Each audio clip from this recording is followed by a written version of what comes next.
오늘 우리에게 주신 말씀 보겠습니다. 출애굽기 20장 1절부터 17절 말씀입니다. 출애굽기 20장입니다. 20장 1절부터 17절입니다.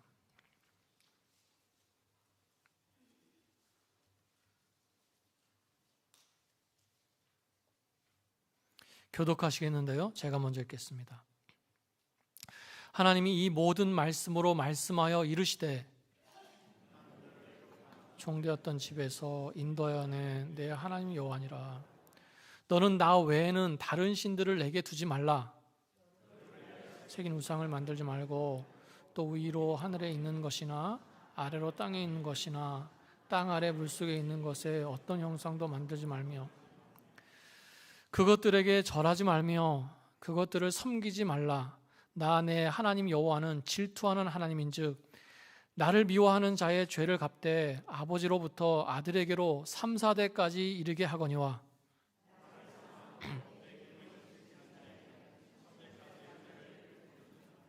너는 내 하나님 여호와의 이름을 망령되게 부르지 말라. 여호와는 그의 이름을 망령되게 부르는 자를 죄 없다 하지 아니하리라. 엿새 동안은 힘써 내 모든 일을 행할 것이나 여호와의 안식일인즉 너나 내 아들이나 내 딸이나 내 남종이나 내 여종이나 내 가축이나 내 문 안에 머무는 객이라도 아무 일도 하지 말라. 이는 엿새 동안에 나 여호와가 하늘과 땅과 바다와 그 가운데 모든 것을 만들고 일곱째 날에 쉬었음이라. 그러므로 나 여호와가 안식일을 복되게 하여 그날을 거룩하게 하였느니라.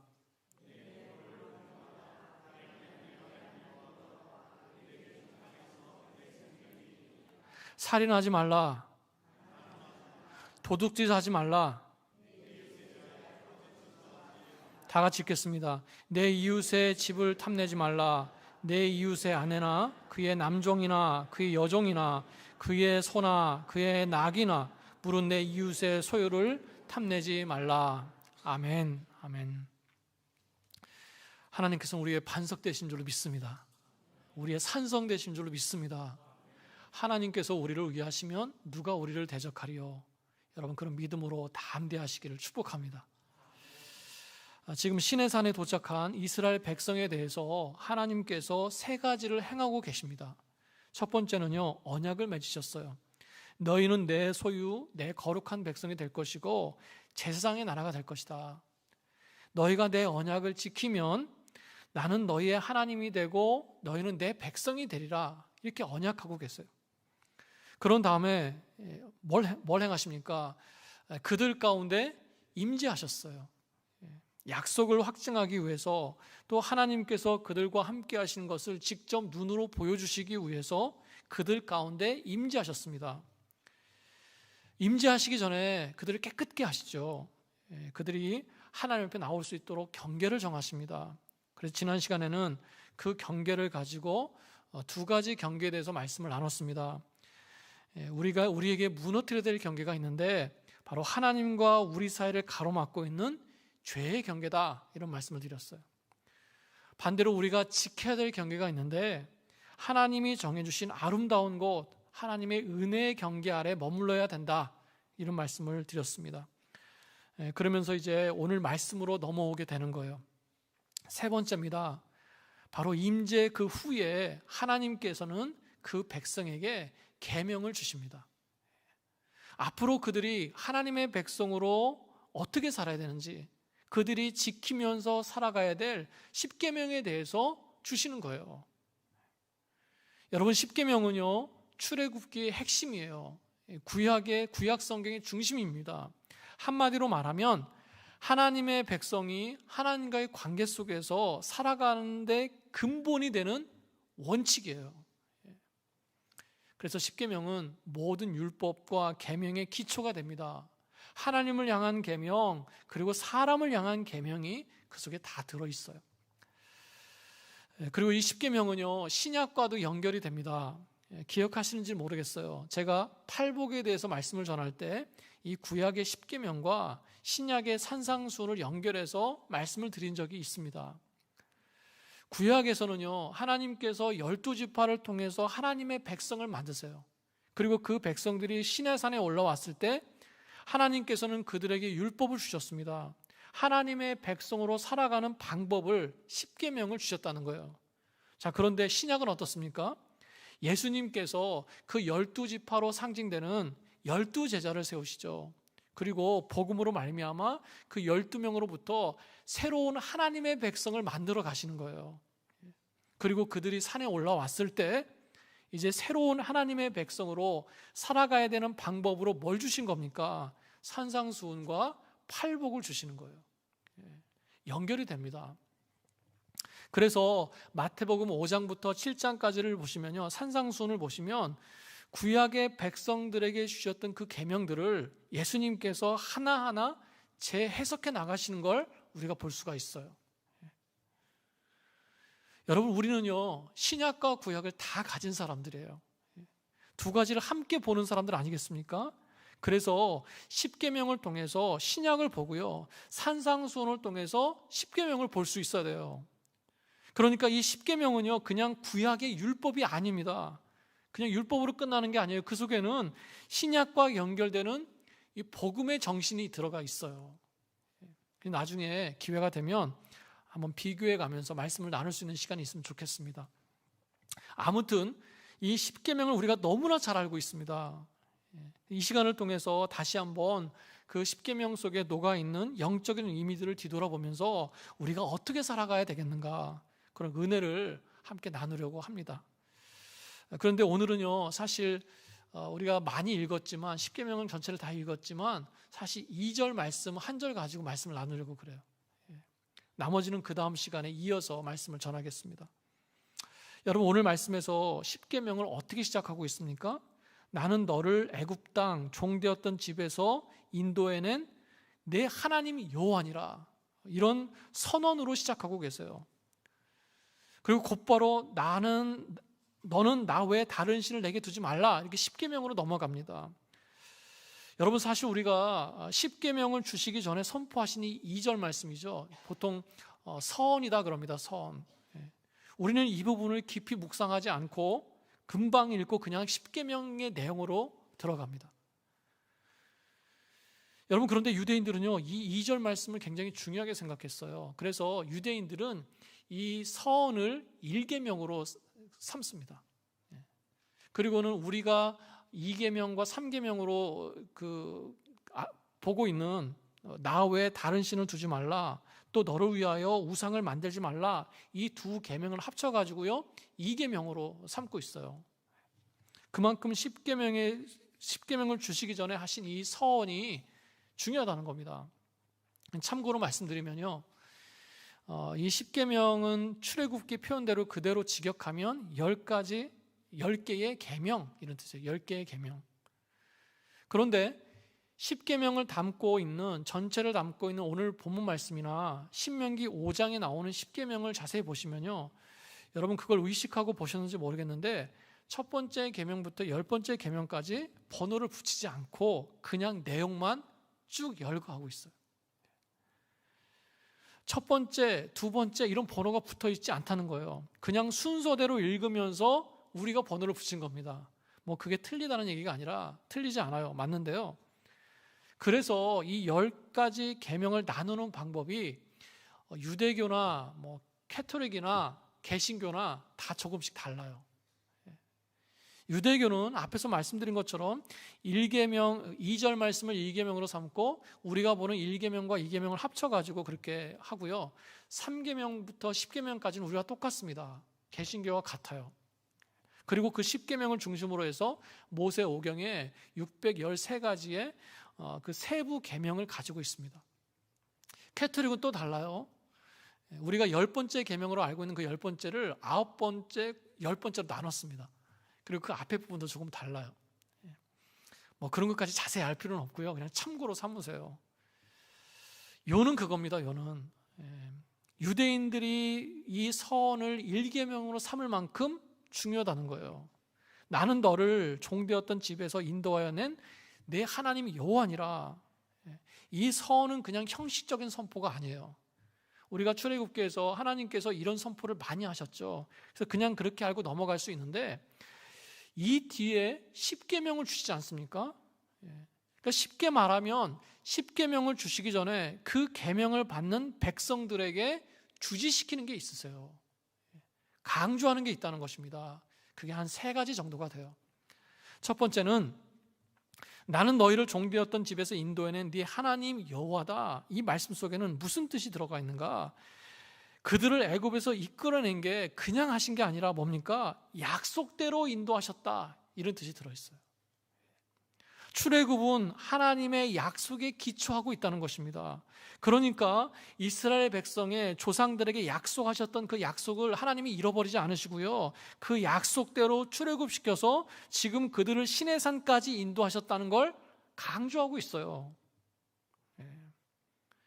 여러분, 하나님께서는 약속을 지키시고 그 약속을 이루시는 하나님이신 줄로 믿습니다. 아멘이죠. 그러니까 하나님께서는 무엇을 하시기 전에 먼저 늘 말씀을 먼저 보내주신다, 이 얘기를 제가 많이 했어요. 아브라함에게 자녀를 주시기 전에 찾아가서 먼저 약속의 말씀을 주십니다. 오래 기다려야 됐지만 말씀을 먼저 주셨어요. 모세도 마찬가지죠. 애굽에 보내시기 전에 시내산에서 먼저 만나셔서 약속의 말씀을 주셨습니다. 여러분, 엘리야 기억하시죠? 하나님께서 아합에게 보내셔서 3년 만에 비를 내리시게 할 때 말씀을 보니까요, 그 앞에 말씀이 먼저 임했다 그랬습니다. 상한 자를 치료하실 때도 말씀부터 먼저 보내신다, 그런 말씀을 제가 드렸어요. 하나님께서 일하시는 방식이에요. 하나님께서는요, 먼저 말씀을 보내시고 그 말씀대로 약속을 성취하시는 방법으로 일을 이루어 가신다는 거예요. 지금 이스라엘 백성이 하나님과 언약을 맺었습니다. 이제는 하나님의 백성으로 새 출발하는 그런 시작점에 있어요. 그러니 뭘 주시겠습니까? 말씀을 주시는 거예요. 그게 바로 십계명이라는 것입니다.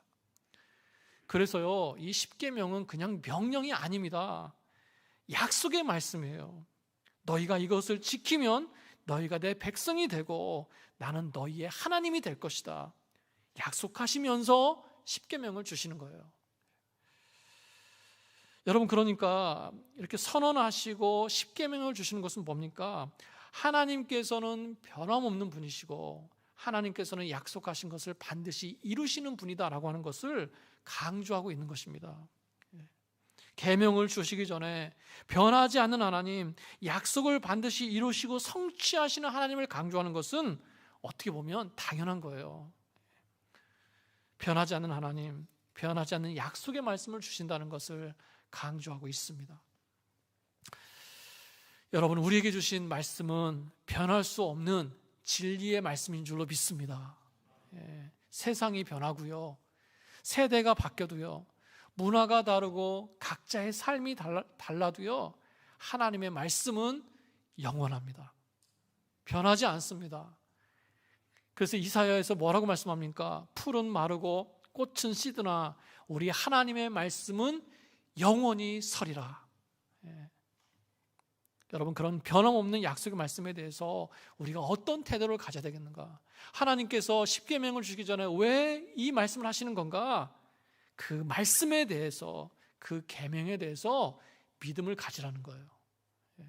다시 말하면 반드시 말씀대로 이루어짐을 믿으면서 살아야 된다는 것입니다. 말씀에 대한 믿음과 확신을 가져라. 어떻게 보면 참 당연한 말 아닙니까? 그런데 현실적으로 보면요, 그렇게 살지 못할 때가 많습니다. 말씀은 알지만 믿지는 못하면서 살아가는 거죠. 말씀을 알지만 행하면서 살아가지 못합니다. 여러분, 우리가 말씀대로 살지 못하는 것은요, 말씀을 몰라서가 아니에요. 지식이 없어서가 아니라는 겁니다. 얼마나 말씀의 풍성한 시대를 우리가 살고 있습니까? 또 말씀이 얼마나 확연하고 분명하게 다 드러나 있어요. 그래서 예전에 비하면 말씀을 많이 듣고 많이 알고 있습니다. 그러니까 지식이 없어서가 아니라는 거예요. 또 우리가 말씀대로 살지 못하는 것은요, 시간과 여유가 없어서가 아닙니다. 삶은 예전보다 좋아졌어요. 지금보다 더 힘들고 어려울 때도 오히려 더 말씀을 가까이 하고요, 말씀을 붙들면서 살았습니다. 여러분, 말씀대로 살지 못하는 것은요, 결국 말씀에 대한 믿음이 없든가 그 믿음이 약해졌기 때문이에요. 다른 누구도 아닌 정말 살아계신 하나님께서 나에게 주신 말씀이다, 이 무게가 약해진 거죠.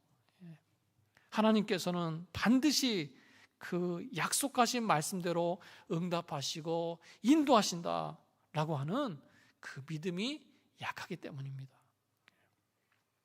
그러니까 결국 뭡니까? 말씀의 부재는요, 믿음의 부재예요. 확신의 부재입니다.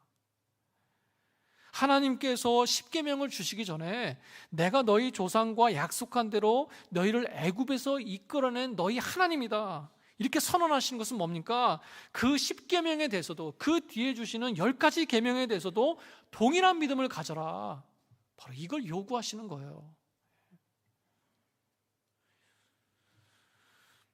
여러분, 말씀에 대한 확신을 가져야 됩니다. 의심하지 말라는 거예요. 하나님께서는요, 지금도 나에게 약속의 말씀을 주십니다. 여러분, 나에게 많은 말씀을 주시지만 인생 말씀이 있다고 그랬잖아요. 내가 살아가면서 힘들고 어려울 때마다 항상 기준이 되고 떠올리는 말씀, 힘이 되는 말씀, 나에게 주신 약속의 말씀이 있습니다. 지금도 하나님께서는 계속해서 나에게 말씀을 보내주고 계세요. 여러분, 그 말씀에 대한 확신과 믿음이 있으시기를 축복합니다. 수많은 말씀 중에 그냥 지나가는 말씀이 아니라 하나님께서 나에게 직접 주시고 그 주신 말씀대로 인도해 가시고 그 약속대로 이루어 가시는 그 하나님의 은혜를 체험하면서 살아가시는 그런 저 여러분 되시기를 축복합니다. 두 번째요, 또 한 가지, 나는 너희를 애굽에서 이끌어낸 너희 하나님 여호와다, 이 선언 속에는요, 하나님의 긍휼과 사랑하는 마음이 배어 있습니다. 여러분, 하나님께서 이스라엘 백성을 애굽에서 이끌어내신 것이 오로지 약속 때문일까요? 약속하셨기 때문에 어쩔 수 없이 하신 겁니까? 아니죠. 하나님께서 이스라엘 백성을 통해서 당신의 백성으로 삼고자 하는 어떤 큰 비전과 목표만 가지고 그렇게 하신 거겠습니까? 아니에요. 물론 그것도 있지만 좀 더 본질적으로 보면 하나님께서 그들을 긍휼히 여기시고 사랑하셔서예요. 왜 그들을 택하셨다고 그랬습니까? 지난 시간에 그런 말씀을 드렸죠. 아무런 이유가 없다고 그랬어요. 오히려 부족하고 연약하기 때문에 그들을 택하셨다고 그랬습니다. 온전히 전적으로 하나님의 은혜였어요. 여러분, 그래서 약속을 주시는 것도 사실은 은혜예요. 은혜 때문에 주시는 거예요. 그러니까 이런 의미를 생각하면서 그 뒤에 주시는 십계명을 생각하면 결국 그들에게 주시는 이 십계명은 뭡니까? 그들을 사랑해서 주시는 계명이에요. 은혜로 주시는 거라는 겁니다. 여러분, 한번 생각해 보세요. 이 엄중한, 이 무거운 십계명을 받아 듣는 이스라엘 백성의 마음은 어땠을까요? 그게 사랑으로 느껴졌을까요? 아니면 명령으로 느껴졌을까요? 아마 사랑으로 느끼기 전에 명령으로, 두려운 명령으로 느껴졌을 거예요. 굉장한 부담감으로 다가왔을 겁니다. 부담감만 있었겠어요? 두려웠을 거예요. 왜 그렇습니까? 그 명령대로, 계명대로 지키지 않으면 이제 벌 받아야 돼요. 그걸 지키지 않으면 이제 심판을 받아 죽게 되는 겁니다. 두려운 거죠. 그동안은 그런 것 없이 살았어요. 이제는 그렇게 살아야 돼요. 더 힘들어진 거죠.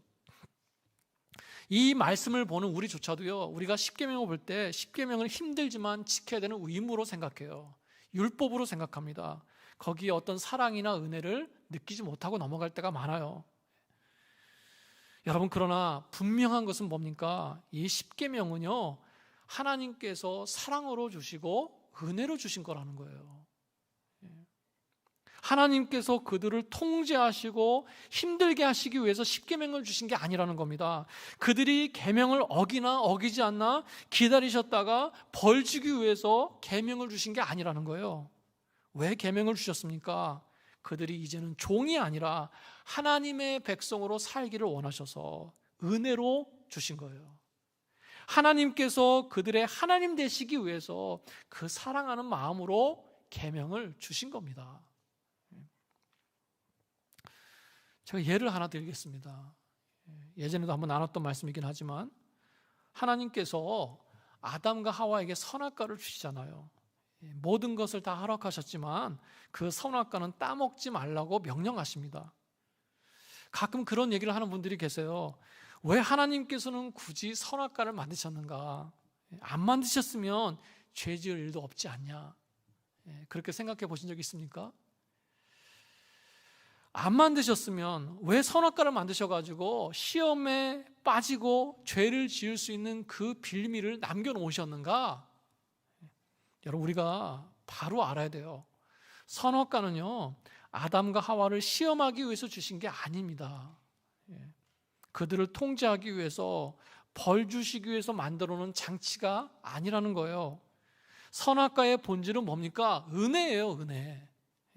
왜냐하면 그 선악과에는요, 누가 이 모든 것을 너에게 주셨는지 기억하라, 이 의미가 들어있어요. 선악과 자체에 어떤 신비로운 능력이 있는 게 아닙니다. 거기에는 중요한 상징성이 있어요. 선악과는 누가 너희를 창조했고, 그래서 누가 너희의 주인 되시고, 누가 너희에게 이 아름다운 에덴 동산을 주시고 이 모든 것을 누리게 하셨는가, 그걸 알게 하는 장치예요, 장치. 그래서 아담과 하와가 선악과를 볼 때마다 무슨 생각을 했을까요? 저걸 따먹지 말어, 그 생각을 한 게 아닙니다. 그걸 볼 때마다 하나님께서 우리를 만드셨구나, 하나님께서 우리를 위해서 이 모든 것을 다 주셨구나, 그게 하나님이시구나, 하나님께서 우리의 주인 되시고 우리를 다스리는 분이시지, 바로 자신의 존재 이유 있죠. 그 존재 이유를 생각하게 되는 그런 거예요. 그 주신 하나님의 은혜를 기억하는, 그게 바로 선악과의 역할이었다는 것입니다. 그러니까 선악과를 보면서 하나님을 생각하고요, 하나님의 말씀과 약속을 기억하는 거예요. 내가 이 모든 것을 다 만들었다, 내가 너희를 만들었어, 너희는 내 거야, 내가 너희의 주권자야, 나 없이는 너희가 살 수 없어, 그걸 가르쳐 주시는 게 바로 선악과의 목적이었다는 것입니다. 죄 짓나 안 짓나, 순종하나 안 하나, 그걸 감시하려고, 벌 주시려고 주신 게 아니에요. 시험을 주신 게 아니라, 문제로 주신 게 아니라 은혜로 주신 겁니다. 은혜. 여러분, 그거 기억하십니까? 그거 아십니까? 선악과를 따먹지 말라, 이 명령이 첫 번째 명령이 아니었어요. 하나님께서 그들에게 주신 처음 명령은 뭐였습니까? 생육하고 번성하라, 땅을 정복해라, 바다의 물고기와 하늘의 새와 땅에 움직이는 모든 생물을 다스려라. 이게 첫 번째 명령이었어요. 그러니까 징계가 아니라, 징벌이 아니라 축복의 말씀이 첫 번째 명령이었습니다.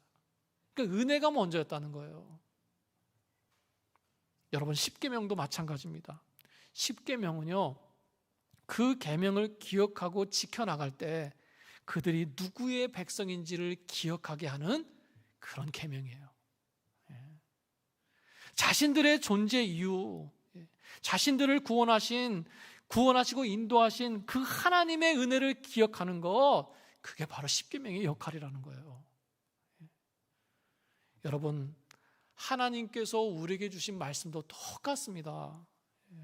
나를 힘들게 하기 위해서 주신 게 아니에요. 나를 피곤하게 하시기 위해서, 나를 벌 주기 위해서, 시험하기 위해서 주신 게 아닙니다. 축복하기 위해서 주신 게 말씀이에요. 약속하시고 그 약속대로 축복하시기 위해서 저와 여러분에게 말씀을 주셨습니다.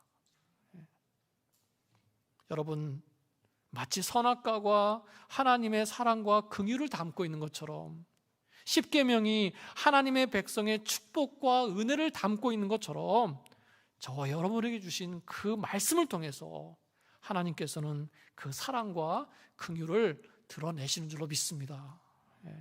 그 말씀을 통해서 더 많은 은혜를 경험하시는 그런 저 여러분 되시기를 축복합니다. 세 번째요. 마지막으로 세 번째 또 하나, 나는 너희를 애굽에서 이끌어낸 너희 하나님 여호와다. 이 말씀 속에는 뭐가 있느냐?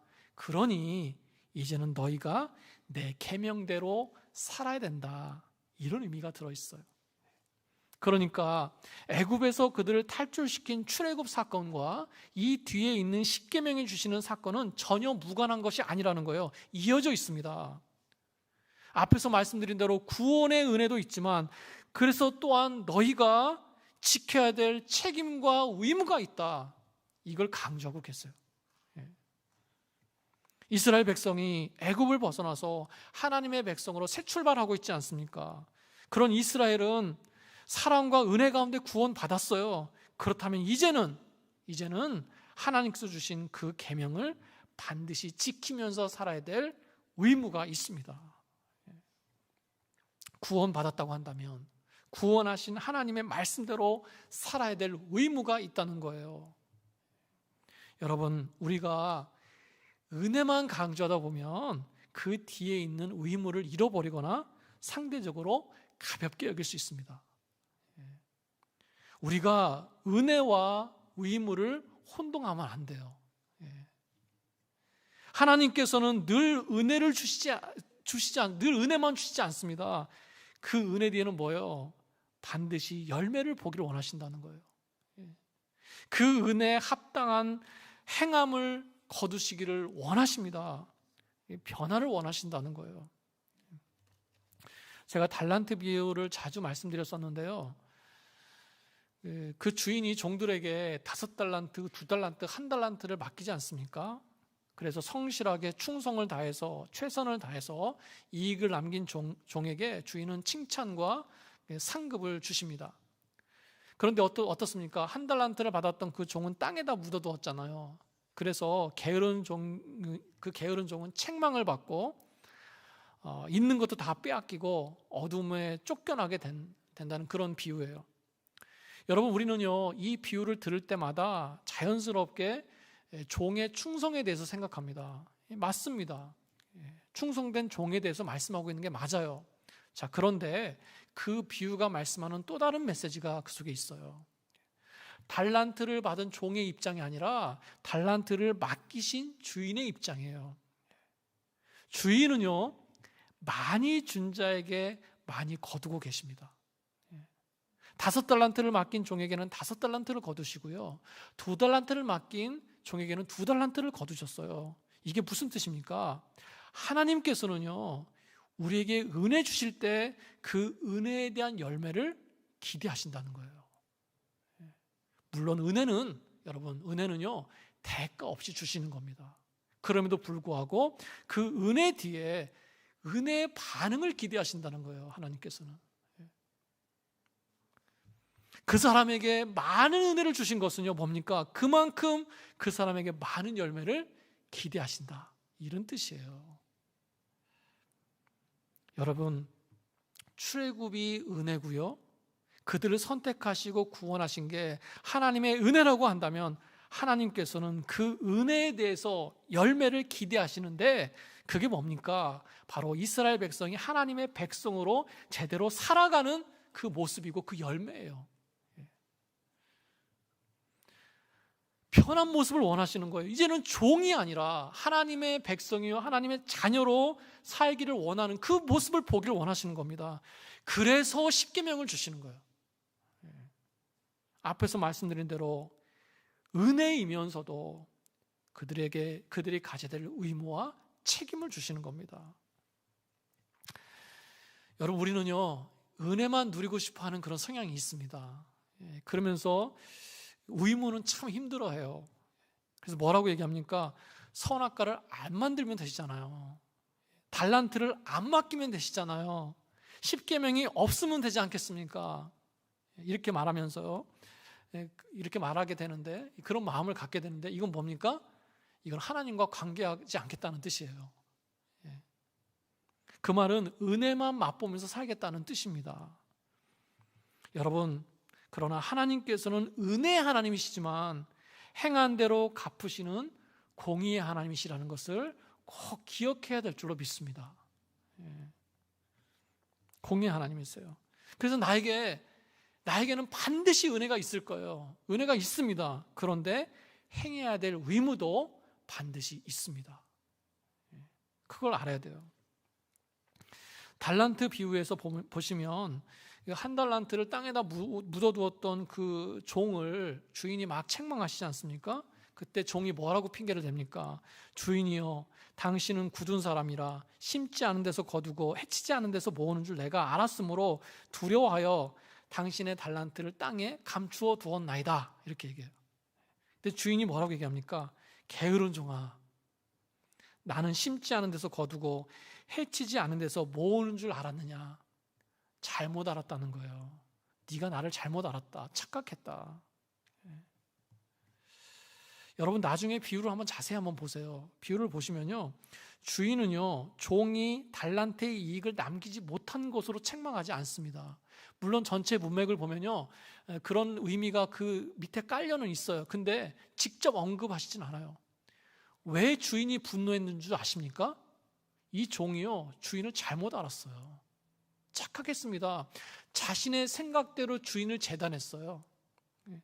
잘못된 것을 진실처럼 알면서 그렇게 행동하고 말했습니다. 그걸 책망하고 계세요.